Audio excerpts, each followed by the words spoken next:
Singapour a la réputation d'être l'une des villes les plus chères au monde, et le prix des hôtels peut parfois donner mal à la tête. Mais j'ai trouvé une alternative incroyable en plein cœur de Chinatown pour rester dans le budget sans sacrifier le style. Oubliez les chambres classiques à 300 €. Ici, on dort dans des cabines haut de gamme, c'est compact, c'est cosy, et parfois avec des rideaux pour garder son intimité. Bienvenue, aujourd'hui, dans ma capsule, ou alors, mon hôtel boutique.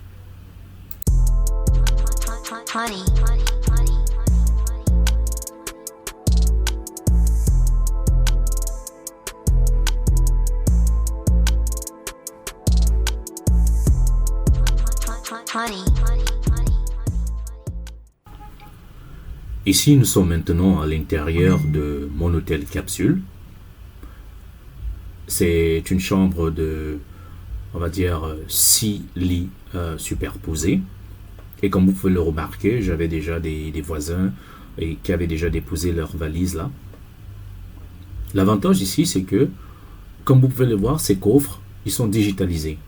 Vous avez besoin d'une clé numérique, ça veut dire qu'on vous remet une carte qui vous permet d'ouvrir votre coffre pour pouvoir garder vos effets personnels. Chacun des lits est numéroté en fonction de votre numéro de booking. Un tour dans le couloir pour aller vers ce qui est ici le coin douche. À cette porte que vous voyez là, c'est le compartiment des femmes. Parce qu'il faut savoir qu'il y a un coin, il y a une chambre pour les hommes et puis il y a une chambre pour les femmes. C'est mixte. Ici, c'est la douche. Très simple, mais très propre. Eau chaude, miroir, lavabo.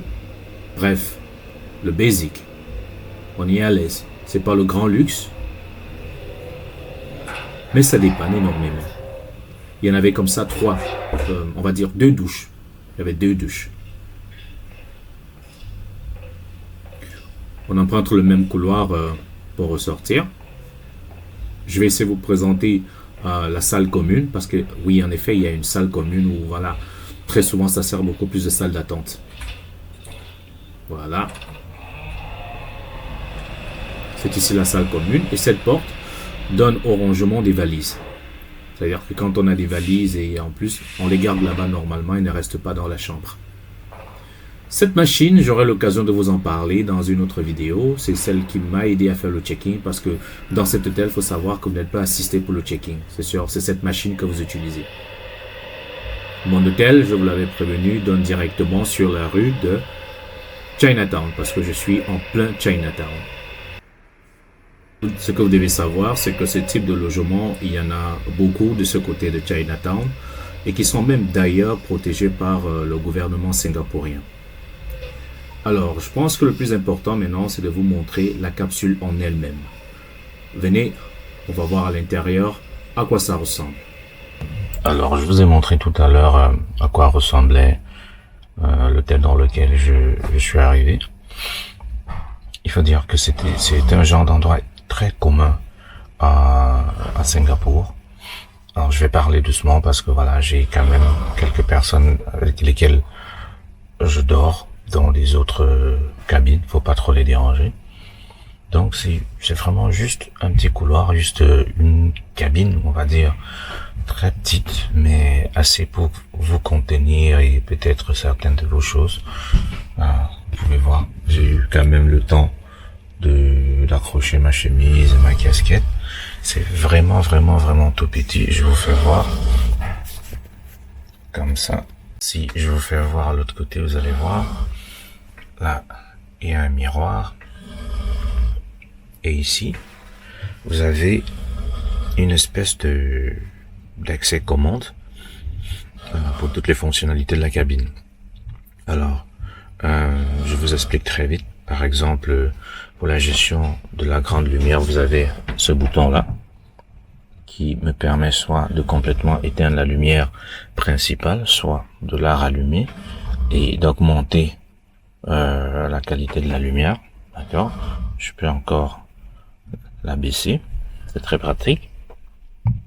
Bon, après, ce bouton, en fait, lui, il sert à gérer la climatisation, c'est-à-dire que la cabine a des aérations et a des arrivées d'air et des climatisations. En tournant ainsi, vous donnez accès à la climatisation, mais moi le problème c'est que ça fait un gros bruit quand ça tourne et bon, c'est vraiment, il faut vraiment l'activer quand il faut vraiment dormir, hein. Sinon, si vous n'avez pas froid, si vous n'avez pas chaud, on va dire, c'est pas la peine de le garder allumé. Là, vous l'entendez s'échauffer là. Voilà, c'est la climatisation qui est en train d'arriver. Et ça vient par des trous comme ceci. C'est par ce genre de trous que ça, ces aérations là que ça arrive. Il y en a comme ça 2. Comme vous pouvez voir là, il y en a 2. C'est par là que ça arrive. La lumière principale dont je parlais, la voici ici. C'est elle que j'ajuste. D'accord? Bon. Vu que j'ai pas besoin de la clim là maintenant, je vais arrêter ça. Ensuite, cette carte, il faut la mettre à l'intérieur. C'est celle qui permet d'activer le fonctionnement de la cabine. D'accord? Et en fait, elle est paramétrée en fonction du nombre de temps que vous avez booké. Donc ça veut dire que quand vous devez entrer ici, elle a été programmée peut-être pour fonctionner pendant 12 heures de temps ou 13 heures de temps, le nombre de temps que vous êtes censé faire en fonction de votre booking. Et tout ça, c'est dans cette commande qui est liée également au système. Maintenant, ce miroir, d'accord? Ce miroir qui est là, il a cette lumière qui est également gérée par ce bouton-là, qui permet d'ajuster la lumière ou de l'éteindre ou de l'allumer. Alors, je vais arrêter la lumière principale pour que vous ayez une idée. Voilà. À partir de ce bouton-là, qui est ici, je peux changer la luminosité, comme vous le voyez, passer du bleu au jaune, au rouge, ou complètement l'éteindre. D'accord? Moi, je préfère un peu le bleu. Ça donne une ambiance, bon, tamisée, tranquille, calme, et on peut ainsi dormir. Mais je vais remettre la lumière principale vu que il n'est pas question de faire, d'avoir une ambiance romantique. Ok? Donc, à côté de ça, on a ces 2 charges USB, juste au cas où. Vous avez votre téléphone et vous avez votre câble USB. Vous pouvez charger à partir de ces 2 chargeurs. Alors, pour être honnête, je sais pas à quoi ce bouton lui sert, parce que j'ai essayé hier quand je suis arrivé, mais ça n'a rien donné. Après, je sais pas à quoi ça sert. Après, sur le mur, vous avez les règles concernant l'hôtel, les Wi-Fi, les codes et comment est-ce qu'il faut se comporter ici. Voilà. Il dit c'est calme à partir de 8 heures de la nuit jusqu'à 8 heures du matin. De ne pas faire de bruit, de considérer la présence des autres, ne pas fumer et voilà. S'assurer de bien partager l'espace parce qu'il est tout petit. En effet, il est tout petit. Pas d'étrangers admis dans la cabine. Donc voilà. Maintenant, on a ici ce slot qui vous permet également de charger vos appareils. Vous pouvez charger vos téléphones, votre computer, votre ordinateur, quoi que ce soit, ça dépend. La majorité des personnes voyagent avec leurs ordinateurs. Maintenant, ce petit espace-là, que vous voyez là, lui, justement, quand on parle d'ailleurs d'ordinateur et tout, ça vous permet, mettez votre doigt ici, pour le ramener comme ça, et ça vous donne une table comme ceci. Ce n'est pas pour manger, parce qu'il est interdit de manger. Par contre, ça vous permet, si vous avez votre ordinateur, de le poser comme ça. D'accord? Vous pouvez poser votre ordinateur là et ensuite vous mettre à travailler. C'est très pratique. C'est très pratique.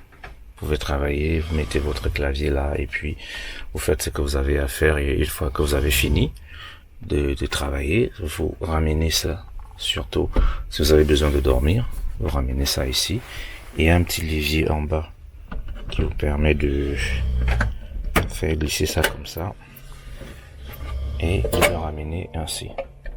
Voilà. J'espère que j'ai pas fait trop de bruit et que j'ai pas réveillé beaucoup de personnes.